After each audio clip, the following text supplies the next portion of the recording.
de Moule.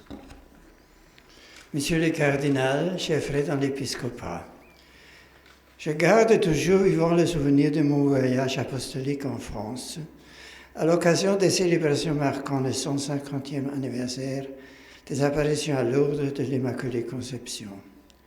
Vous êtes le dernier des 3 groupes d'évêques de France venus en visite à Tlémina. Je vous remercie, Éminence, pour vos aimables paroles. En m'adressant à vos prédécesseurs, j'ai ouvert comme un triptyque de l'indispensable près d'elle pour être le discours que je vous avais adressé à Lourdes en 2008. L'examen de cet ensemble indissociable vous a certainement d'utilité et guidera vos réflexions. Vous êtes en charge de régions où la foi chrétienne a très tôt pris racine et porté des fruits admirables. Des régions liées à des longs illustres qui ont tant travaillé pour l'enracinement et l'épanouissement du royaume de Dieu dans ce monde. Le martyr tel que Pontin et Blandine, de grands théologiens comme Irénée et Vincent de Lérins, des maîtres de la spiritualité chrétienne comme Bruno, Bernard, François de Sales et tant d'autres. L'Église en France s'inscrit dans une longue lignée de saints, de docteurs, de martyrs et de confesseurs de la foi. Vous êtes les héritiers d'une grande expérience humaine et d'une immense richesse spirituelle. Elles sont donc pour vous, sans aucun doute, source d'inspiration dans votre mission de pasteur. Ces origines et ce passé glorieux, toujours présent dans notre pensée, et si chers à notre esprit, nous permettent de nourrir une grande espérance, à la fois solide et hardie, à l'heure de relever les défis du 3e millénaire et d'écouter les attentes des hommes de notre époque, auxquels Dieu seul peut apporter une réponse satisfaisante. La bonne nouvelle que nous sommes chargés d'annoncer aux hommes de tous les temps, de toute langue et de toute culture, peut se résumer à quelques mots.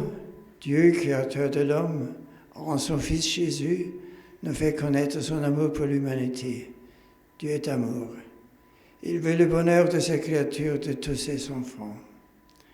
La Constitution pastorale Gaudium et Spes a posé les questions clés de l'existence humaine, sur le sens de la vie et de la mort, du mal, de la maladie et de la souffrance, si présents dans notre monde. Elle a rappelé que dans sa bonté paternelle, Dieu a voulu apporter des réponses à toutes ces questions et que le Christ a fondé son Église pour que tous les hommes puissent les connaître.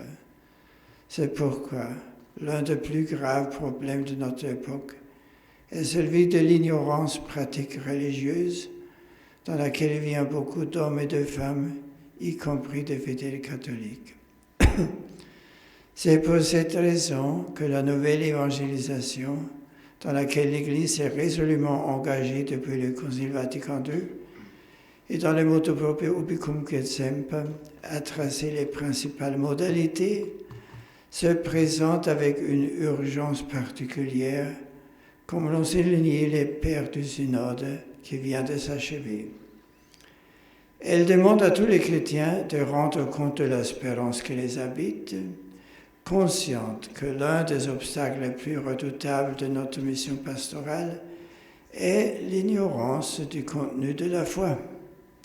Il s'agit en réalité d'une double ignorance, une méconnaissance de la personne de Jésus-Christ et une ignorance de la sublimité de ses enseignements, de leur valeur universelle et permanente dans la quête du sens de la vie et du bonheur. Cette ignorance produit, en outre, dans les nouvelles générations, l'incapacité de comprendre l'histoire et de se sentir héritier de cette tradition qui a façonné la vie, la société, l'art et la culture européenne. En cette année de la foi, la Congrégation pour la doctrine de la foi a donné, dans la note du 6 janvier 2012, les indications pastorales souhaitables pour mobiliser toutes les énergies de l'Église, l'action de ses pasteurs et de ses fidèles en vue de l'animation en profondeur de la société. C'est l'Esprit Saint qui, par la vigueur de l'Évangile, assure la jeunesse de l'Église et la renouvelle sans cesse. C'est notre appel que chaque initiative prise pour l'année de la foi veut favoriser la redécouverte joyeuse et le renouvellement du témoignage de la foi pour que cette année soit une occasion privilégiée de partager ce que le chrétien a de plus cher, le Christ Jésus, Rédempteur de l'homme, Roi de l'univers, principe et terme de la foi. Le synode des évêques proposait récemment à tous et à chacun les moyens pour mener à bon part cette mission. L'exemple de notre divin Maître est toujours le fondement de toute notre réflexion et de notre action. Prière et action, tels sont les moyens que notre Sauveur nous demande encore et toujours d'employer. La nouvelle évangélisation sera efficace si elle engage en profondeur les communautés et les paroisses. Les signes de vitalité et l'engagement de fidèles laïcs dans la société française sont déjà une réalité encourageante. Nombreux sont dans le passé les engagements de laïcs. Je pense à Pauline Marie Jaricot, dont nous avons célébré le 150e anniversaire de la mort, et son œuvre de la propagation de la foi, si déterminante pour la mission catholique au XIXe au XXe siècle. Les laïcs, avec leurs évêques et les prêtres, sont protagonistes dans la vie de l'Église et dans sa mission d'évangélisation. Dans plusieurs de ces documents, je pense Lumen Gentium Apostolicam Acto Citatem, etc., le Concile Vatican II a souligné la spécificité de la mission des laïcs, imprégner les réalités humaines de l'esprit de l'Évangile. Les laïcs sont le visage du monde dans l'Église et en même temps le visage de l'Église dans le monde. Je connais la valeur et la qualité de l'apostolat multiforme des laïcs, femmes et hommes. J'assis ma voix à la vôtre pour exprimer mes sentiments d'appréciation. L'Église en Europe et en France ne peut rester indifférente face à la diminution des vocations et des ordinations sacerdotales, non plus que des autres genres d'appels que Dieu suscite dans l'Église. Il est urgent de mobiliser toutes les énergies disponibles pour que les jeunes puissent écouter la voix du Seigneur. Dieu appelle qui il veut et quand il veut. Cependant, les familles chrétiennes et les communautés ferventes demeurent les terrains particulièrement favorables. Ces familles, ces communautés et ces jeunes se trouvent donc au cœur de toute initiative d'évangélisation, malgré un contexte culturel et social marqué par le relativisme et l'hédonisme. La jeunesse étant l'espoir et l'avenir de l'Église du monde, je ne veux pas omettre de mentionner l'importance de l'éducation catholique. Elle accomplit une tâche admirable, souvent difficile, rendue possible par le dévouement inlassable des formateurs, prêtres, personnes consacrées aux laïcs. Au-delà de savoir transmis, le témoignage de vie des formateurs doit permettre aux jeunes d'assimiler les valeurs humaines et chrétiennes afin de tendre à la recherche et à l'amour du vrai et du beau.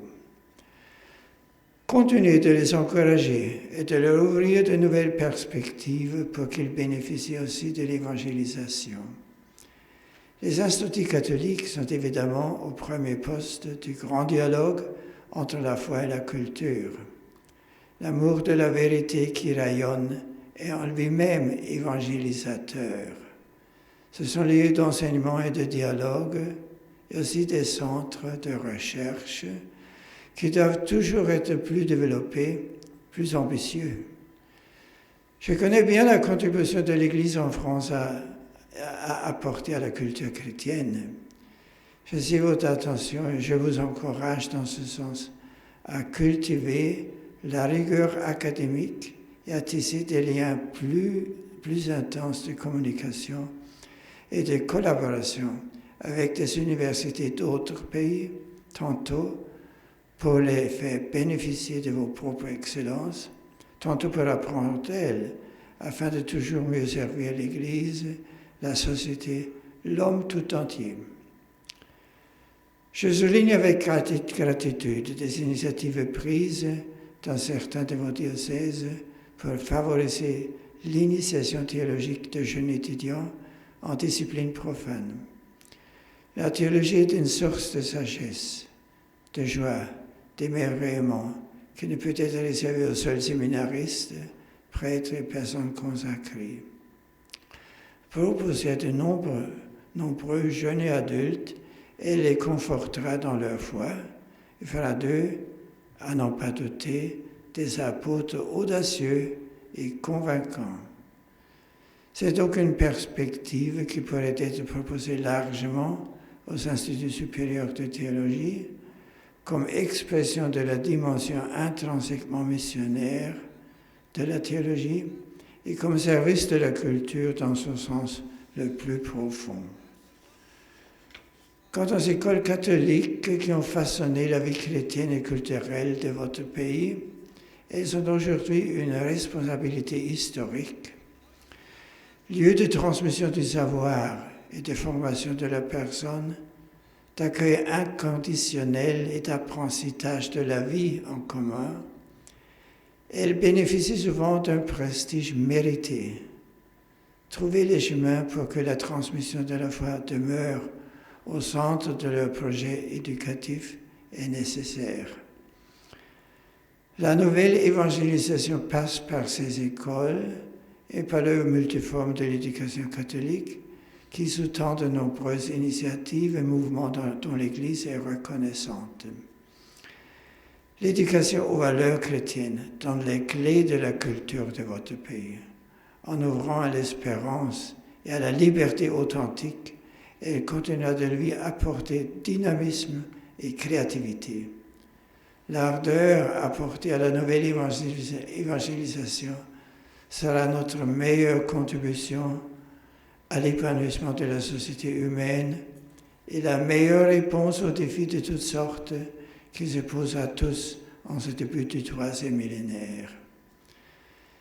Chers frères dans l'épiscopat, je vous confie, ainsi que votre travail pastoral et l'ensemble des communautés dont vous avez la charge, à la sollicitude maternelle de la Vierge Marie, qui vous accompagnera dans votre mission au cours des années à venir. Et comme je l'ai affirmé avant de laisser la France en 2008, de Rome, je vous resterai proche. Et lorsque je m'arrêterai devant la réplique de la grotte de Lourdes dans nos jardins,